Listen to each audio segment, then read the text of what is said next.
certainly one wants to be concerned about that, but I think as Steve was saying, and taking those quotations from Jay Powell, Jay has made it very clear that he wants to chart an independent path. He has said, I will stay in my lane, you stay in your lane. He's really been at pains to make clear what's mine and what's thine. The president, I think, very clearly said that he may not be happy, but he's going to let them do what they think is best. And he reiterated his broad support for Jay Powell as chair. And so if there's a drumbeat of criticism that continues, then that's going to potentially erode the feeling of independence and concerns. I think a one-off comment in and of itself is not going to do that, especially since he specifically said, I'm going to let them do what they think is best, and I think that Jay Powell is a great person. So take us inside that big marble building on Constitution Avenue. What do you think they're talking about today? Do they just say, there he goes again, and or what? Well, I don't know exactly what they're saying. My guess is that they're focused, much like Jay said, on trying to think about, well, what's happening in the economy. So the vast majority of what's going on in that building is sort of data analysis, statistical analysis. So certainly people are going to be monitoring what the market reactions are, et cetera.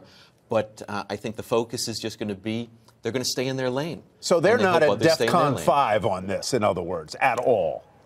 Well, again, I can't speak for what's actually going on in there, but you can guess. Come on, I mean, you've been in there. You know the staff. I know one thing that's going on. I don't know, but why? I don't understand why they would be.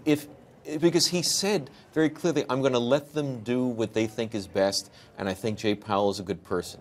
If he didn't say those things, that would be much more of an issue, much more of a challenge. One thing, Michelle, they might be saying right now in Constitution Avenue is, what took so long? I think everybody sort of had a feeling that 18 months into this presidency, what took so long for him to finally comment on interest rates? And I think it was kind of interesting when we had Larry Lindsey on and Rick Mishkin on, two former Federal Reserve governors, that said, hey, it's Trump. You know, I mean, we've sort of been, I guess, benumbed, if that's a word, inured to what's happening. I don't know, Randy. I'm a little bit surprised that you're not more up in arms. I'll tell you why. Because it was never, let me finish the point. It was never okay to do it.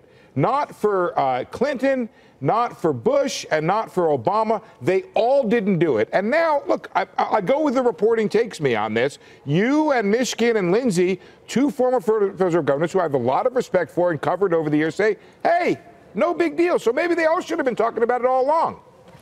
No. The question that you asked me was, well, is this going to, cause the markets to lose confidence in the Fed? And I said, given that it's a one-off comment and given those specific things, I don't think this is going to lead to people being worried that the Fed is now going to lose its independence. I think, all other things being equal, it would be better if the president didn't say anything.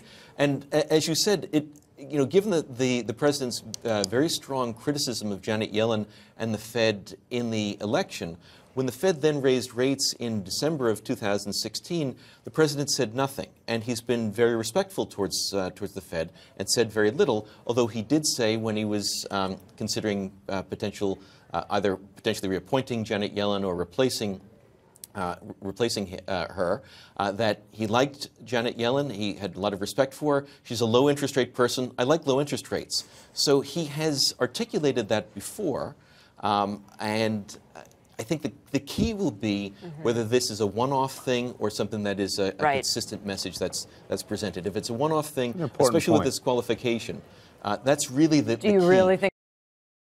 Hey there, thanks for checking out CNBC on YouTube. Be sure to subscribe to stay up to date on all of the day's biggest stories. You can also click on any of the videos around me to watch the latest from CNBC.